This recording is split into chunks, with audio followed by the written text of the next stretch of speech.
성경 말씀 요한계시록 3장 14절에서 22절입니다.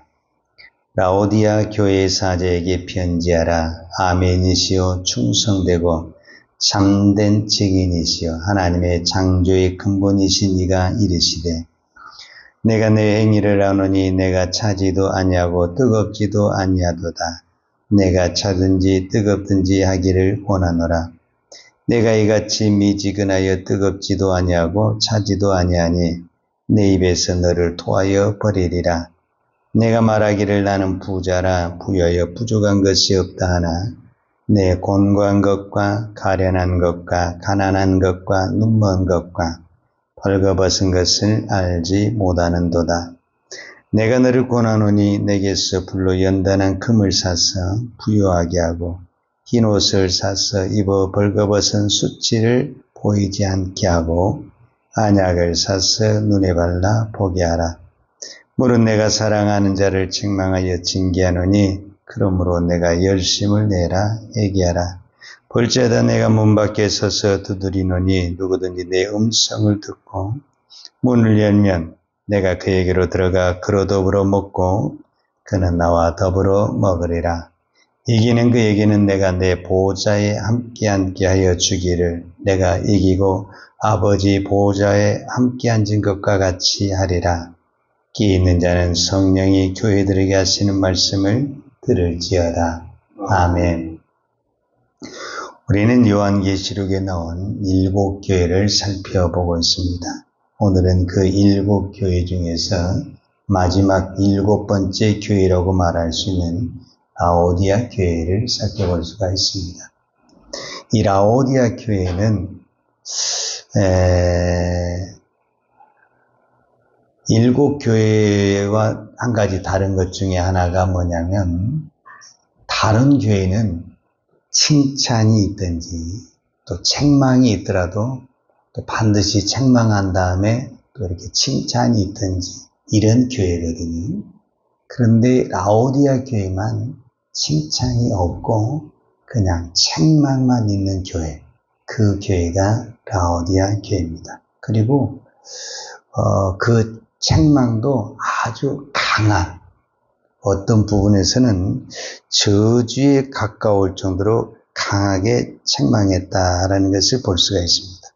자, 3장 16절에 보면 내가 이같이 미지근하여 뜨겁지도 아니하고 차지도 아니하리니 내 입에서 너를 토하여 버리리라. 이렇게 말씀하셨습니다. 그런데 왜 이런 말씀을 하셨냐면은 이 라오디아 교회만이 가지고 있는 어떤 지역의 특성이 있습니다. 이 지역은 금융의 도시, 상업의 도시로서 굉장히 부유한 도시입니다. 얼마나 부유하냐면은 우리가 어제 살펴봤던 이 빌라델피아 교회는 참 지진이 많은 지역이었는데 이 라오디아 교회도 사실은 지진이 일어나거든요. 자, 지진이 일어나면 모든 것이 무너지잖아요. 그럼 이걸 다시 재건하려면 어마어마한 어떤 인적 자원과 물적 자원이 들어가야 되거든요. 대부분이 이제 그거를 어디서 공수를 받게 되냐면은 로마가 많이 도와주고 그랬었거든요. 로마가 이제 어떤 중앙정부 역할을 했으니까. 그런데 이 아시아 교회 중에서 유일하게 로마의 도움을 전혀 받지 않고, 그러니까 지진이 나서 완전히 도시가 무너졌는데도 로마의 지원을 전혀 받지 않냐고 우리는 우리 힘으로 재건하겠다. 그만큼 그들은 뭐가 많았냐면은 재물이 많았다라는 거예요. 그만큼 그러니까 부유했죠, 사실. 그런데 이 라오디아 교회가 다 부유하고 다 좋은데 한 가지 안 좋은 것이 뭐냐면 물이 안 좋아요. 물이. 그래서 이제 이 물 때문에 이런 현상이 나오게 됐는데 이게 이제 물이 없는 거예요. 흡수라는 이 물이. 그래서 그 이웃에 있는 지역에서 끌어다 쓰는 거거든요. 그러니까 이제 남쪽에서는 이 골로세라는 지역에서 아주 거기에 이제 차가운 물이 나오는데 그 물을 수로로 만들어서 오늘 라오디아 교회 지역에까지 끌어오는 것이고, 그 다음에 이제 북쪽에는 히에라볼리라는 이 산 밑에 온천수가 나오는데, 거기에 있는 온천수를 끌어다가 여기서 쓰게 되는 거예요. 그런데 이제 문제는 뭐냐면, 이쪽에는 이 북쪽에서 나오는 물은 아주 뜨거운 물이고, 이 남쪽에서 나오는 물은 아주 차가운 물인데, 이제 먼 길에서 이렇게 끌어다 보니까 여기 오면 다 어떻게 돼요? 미지근한 물이 됐다. 그래서 이 미지근이라는 단어는 왜 주님이 그런 단어를 썼냐면 이 라오디아 사람들이 너무너무 그걸 잘 알고 있는 거예요. 그리고 이 온천수에서 나오는 물은 온천수로서는 이제 참 좋죠. 우리가 온천수 좋아하시는 분들 많이 온천 먹었다고 그러잖아요. 그래서 피부병에도 아주 좋고 몸에 또 여러 가지 질병도 치료하잖아요. 근데 그 온천수에는 이제 물이 나오는데 뭐가 많냐면 석회질이 많은 거예요. 그래서 이 물은 이렇게 생활용수로 또 이렇게 목욕을 하고 이런 데서는 쓸 수가 있지만 먹을 수 있는 물은 아니에요. 근데 만약에 이 물을 먹게 되게 되면 무슨 현상이냐? 막 몸 안에서 구토 현상이 일어나는 거예요. 그러니까 그 사람들이 이렇게 구토하는 것을 너무너무 쉽게 하는 거잖아요. 그러니까 예수님도 너희들이 뜨겁지 않냐고 차갑지 않냐면 토하여 버리겠다. 이 단어를 쓰게 된 배경이 이 지역과 너무 어울리는 어떤 그런 단어였다라는 것을 볼 수가 있죠. 자, 이 라오디아 교회가 생각하는 것과 주님이 생각하는 것은 다르다라는 거예요. 그러니까 오늘 우리가 우리의 자신을 생각하는 것과 하나님이 우리를 생각하는 것은 다르다라는 것을 우리가 한번 생각해 볼 수가 있어요. 자, 3장 15절에 보면 내가 내 행위를 아노니 내가 차지도 아니하고 뜨겁지도 아니하도다. 내가 차든지 뜨겁든지 하기를 원하노라. 이렇게 말하잖아요. 자, 이 말은 무슨 말이냐면 그들이 영적인 상태가 차지도 아니하고 뜨겁지도 아니하다. 그러면 차든지 뜨겁든지 확실하게 해라. 우리는 이렇게 이 단어를 많이 쓰거든요. 근데 꼭 그런 의미는 아니에요. 이 말이 무슨 말이냐면 온천수가 뜨거울 때는 피부병에도 좋고 어떤 그 몸에 좋은 거거든요. 근데 이 온천수가 식어버리게 되면은 그 효과가 떨어진다라는 거예요. 또 차가운 물에는 미네랄이 그렇게 많은데 그래서 이것이 식수로도 너무 좋은데 또 이것이 식어버리게 되면은 무슨 현상이 그 원래 가지고 있던 물의 효과가 떨어지게 된다라는 거예요. 그래서 이 말은 어떤 의미를 가지고 있냐면은 뜨겁든지 차갑든지 화끈하게 해라 어떤 그런 의미보다라는 그 뜨거운 자체를 유지해서 그 원래 그 온천수가 뜨거워서 다른 사람에게 유익함을 주고 치료를 하고 회복을 하는 것처럼 다른 사람에게 유익을 주는 물, 우리의 신앙이 다른 사람에게 유익이 되고 도움이 되는 그런 신앙이 돼야 된다라는 것을 말하고 있는 거죠. 그러면서 이제 주님이 이 교회에 대해서 진단을 합니다. 그게 이제 3장 17절인데 내가 말하기를 이거는 이제 라오디아 교회가 말하는 거예요. 나는 부자라 부요하여 부족한 것이 없다 하나 내 공고한 것과 가련한 것과 가난한 것과 눈먼 것과 벌거벗은 것을 알지 못하는도다. 여러분 부자가 옷 벗고 다니겠어요? 그럴 수가 없죠. 돈이 없다면은 우리가 벌거벗고 다닌다고 하지만 부자가 이렇게 옷도 안 입고 다니겠어요? 그건 뭐냐면은 내가 지금 그 가난한 것이 안 보인다라는 거죠. 안 보인다. 그러니까 이 라오디아 교회는 육적으로는 아주 부자인데 오늘 우리를 표현하자면 영적으로는 너무너무 가난한가. 어떤 그런 단어를 사용하고 있는 거죠. 이제 이 부분이 누가복음 12장에 보면 예수님이 비유를 통해서 설명한 것이 하나 있거든요. 그거를 우리가 보면은 쉽게 이해할 수가 있어요. 그 비유가 뭐냐면 어떤 농사꾼이 있는데 그 농사꾼이 한 해에 농사를 지었는데 큰 풍년이 일어난 거예요. 그래가지고 이 많은 곡식을 어떻게 할까? 그래서 내가 창고를 더 많이 지으라 해서 창고를 많이 지어가지고 그 풍년된 곡식을 이제 다 쌓아놓은 거예요. 그러놓고 뭐냐면 내 영혼아 이제 이렇게 말해. 내 영혼아 이제 이렇게 많은 물건을 쌓아졌으니 편하게 살자.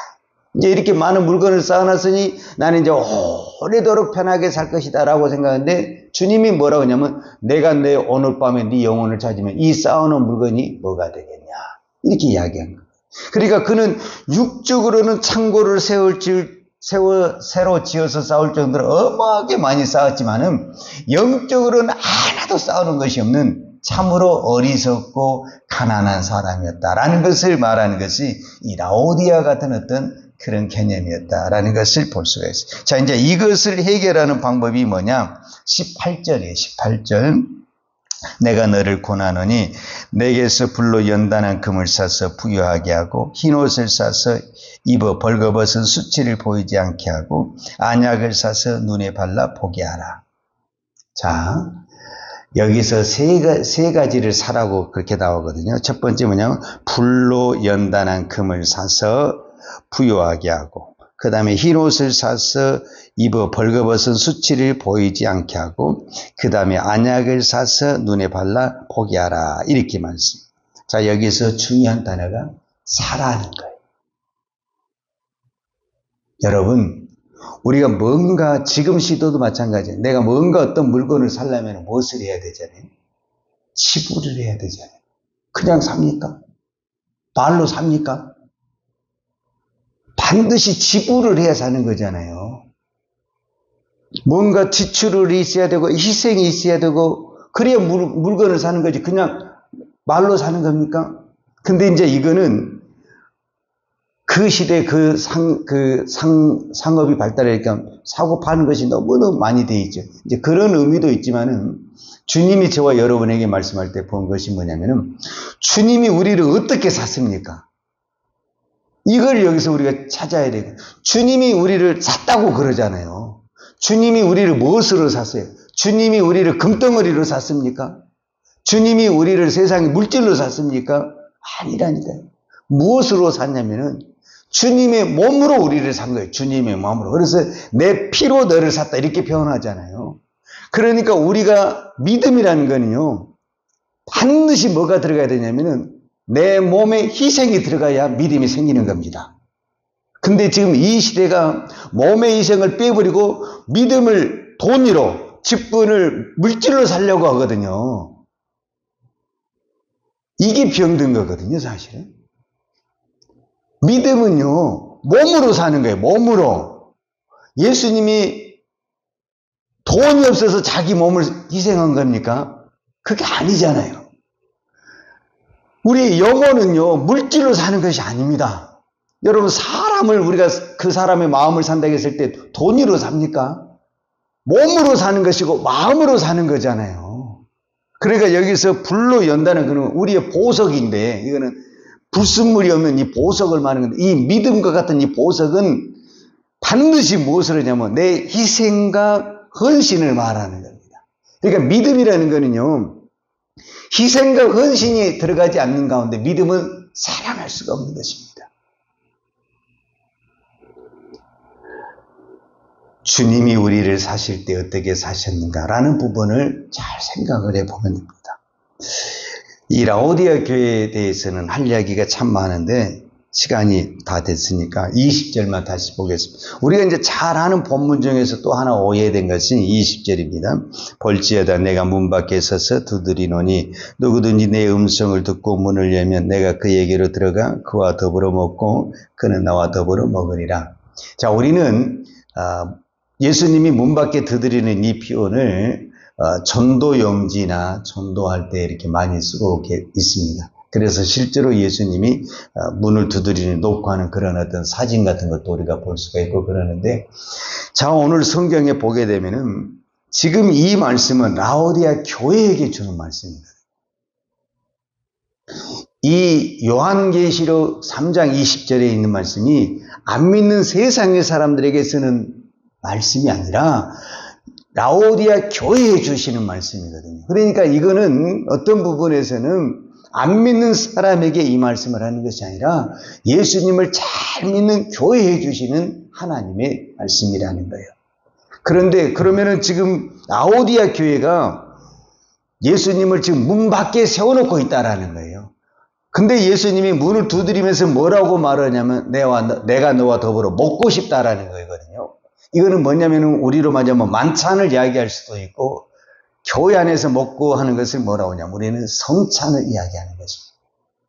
그러니까 지금 라오디아 교회는 교회 안에서 성찬식을 하고 있는데 그 성찬의 주인이 되신 예수님은 그 성찬 중앙에 있는 것이 아니라 문 밖에 있다라는 거예요. 이게 말이 됩니까? 근데 이게 말이 된다라는 거예요. 지금 내가 여기 안에 와서 이 교회 예배당 안에 와서 하나님께 예배하고 기도하고 그러는데 실제적인 내 안에는 예수가 없다라는 거예요. 그러고도 우리는 얼마든지 예배하고 하나님 앞에 찬송하고 기도할 수 있다라는 거예요. 지금 그것을 라오디아 교회에 말씀하고 있는 것입니다.